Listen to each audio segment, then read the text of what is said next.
Now, Baylor, it was bad. It was almost 7-3 at one point. You're like, okay.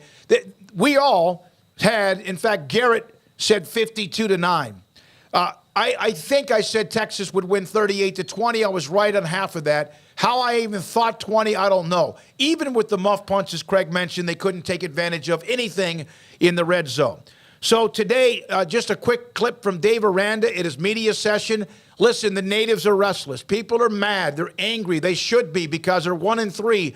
And I think it would still be that way even if they had beaten Texas State, but that even added more insult to injury to start the year.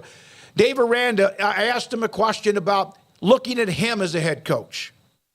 Dave, despite whatever you are as a person, whoever you are, when you look at yourself in the mirror as a football coach, as a head coach, what has gone wrong? And how long will it take to fix it? You kind of answered that a little bit just now. Yeah, I think we have to be able to look at, I appreciate the question, we have to be able to look at the things that we're not performing well in, and we have to, take any of the emotion out of it.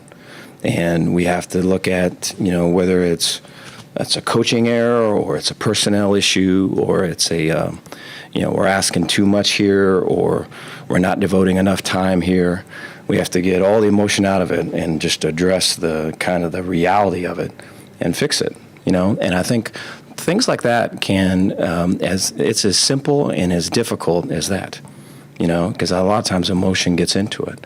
But, I love this staff, and I love the fact that they are all in, and they want to address things, and they don't hold back, and they want to get better. And so I feel like that's the journey that we're on. How has the staff reacted to this start? I mean, is there some truth serum that has to be looked at? Yes. And do they understand the consequences? Yes. Yeah. Yep. And they need to because the wide zone is not working. The talent doesn't appear to be there. They've got a bunch of guys coming back this week, but something is missing, and it's not just the fact that they're not energetic and passionate and emotional. No, it's talent. Yeah. And I will stop short of listing off individual positions that they need to get better at because I don't want to, just call people out. But they missed on guys. They've missed on guys, and then there's guys that maybe they haven't missed on but aren't there yet. So right now, you're in the position of not good enough to compete in the Big 12 to win the Big 12 title, which you did just 2 years ago. So how do you go in just 2 years from that to this, and how do you fix it and reboot it? That's the big question that Baylor has to answer. But right now, they have to get better players. Yeah, I did a couple of Austin radio interviews last week, and it was kind of surprising to me, and I guess I just assumed that people had been watching all the games like I try to do, and what I found was that the guys that I talked to from the Texas side of things really hadn't seen much of Baylor. Granted, who's trying to go check out them versus Long Island? I get it, but they kind of assumed that this was just your typical Dave Aranda Baylor team that they've been watching, and not so much the last half of last year, but before all hell kind of started breaking loose. And I told both shows that I was on of guys, I don't know how they're going to score in this game. Barring a big play, I don't know how they're going to score in this game. I don't know how they're going to stop Texas offense in this game. I don't know how they're going to do this. I don't know how they're going to do that. I don't know how they're going to keep it close, barring a bunch of things going their way. And a couple things went their way, and they could just absolutely do nothing with it. And Saturday night was the worst case scenario, I think, in many ways, because you were outclassed, outplayed, outcoached, and you were out-talented. You're typically always be that way when you're playing Texas, but it's just that the gap is so much larger than it's been in 10 years, which I've said now a bunch of times, but it's true. Some of it's NIL because that's one of the major changes in that time frame, but I also think it's that one program's going this way and the other one's going this way, and that was evident on Saturday night. You can't only blame energy for so long before it's maybe the players just aren't up to snuff, and maybe the coaching's not the best, and maybe all of those things are the things that need to be fixed, as opposed to, the bounce in their step or the blackout in the crowd or the whatever the case may be. That was my big issue with the blackout last week, because I understood fans trying to get hyped up, but it's that's not the problem. The problem is on the field, and you wearing black's not changing any of that. Yeah, Bryce Petty's not walking out of the locker room because you're wearing black. Right, so I got it. You want the experience or whatever, but I don't know. It wasn't going to change much on the field, and that was very apparent very quickly in that game on Saturday. So, yeah, they're going the opposite direction.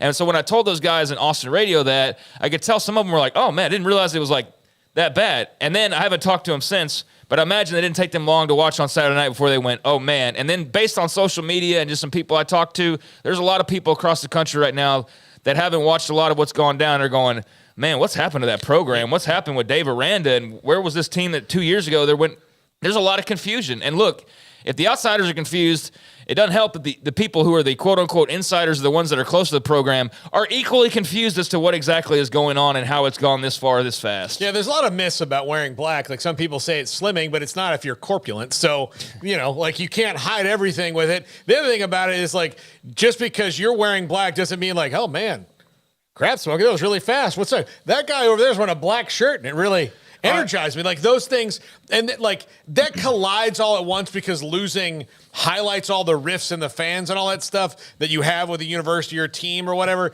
But yeah, it just makes it all worse when it's a pretty simple thing. Texas has much better players than Baylor. You want to know? Texas has better players. Texas State might have better players. I mean, like, those things happen. They at least had better strategy and scheme, and they had those things. I'll tell you this, and this is not that there aren't others on the defensive line for Texas. My God, Alfred Collins, Devondre Sweat, Vernon Broughton. There was a play, and I think it might have been Richard Reese. I don't remember exactly who the running back was, but there was a play. This is even when the game was like maybe even, 28-3. Alfred Collins is on the left side of the defensive line for UT. Baylor runs to the near side, their home side, what is a pretty innocuous, maybe even a pitch play, a sweep. And about the time that it looked like Richard Reese might get more than 3 to 5 yards, which would have been a long run in that game Saturday, here comes someone flying in to tackle him with authority. It was the left defensive end in a play that meant nothing in a game that was almost over, flying around to the football, making a play, wearing a 95, who probably weighs 100 pounds or more heavier than who he tackled. They were better. The defensive front is perhaps not just the difference this year for UT, but their defense is real. And again, somebody will test them. Maybe it will be Kansas. I don't know. But goodness, when their defensive line is better laterally than you are as a running back or a quarterback, and that's not to be flippant, then you have a problem, and especially when you could not run at them either. So there we are with that. It's going to be fun to look at what happens. Dave Aranda feels the heat. There's no question. I know a lot of people are, who's the next coach or whatever.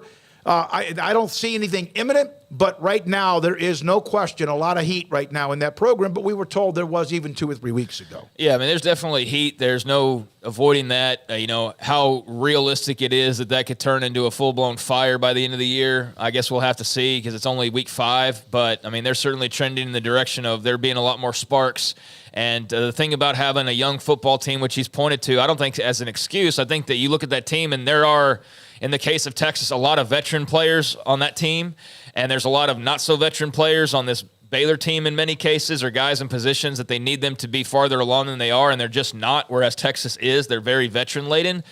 That's part of the difference, but the problem for Dave Aranda is you can't snap your fingers and age those guys overnight, and you don't necessarily have 2 years to get Sawyer Robertson to where he needs to be or get the offensive line to where they need to be because you've struggled so much. You've ticked some time off already, and you can't just go, well, we'll just let it develop over. The fans are impatient now. The natives are restless, and they don't have 2 years to wait to watch you stumble and fumble around in the night and lose, historically to rivals before getting it right. There's just not that patience level there right now. So I don't know how that all comes to a head, but the ingredients are there for this to, get worse before it gets better. No, I agree. It really is. But there we are. We've tried to summarize. We have not been able to mention every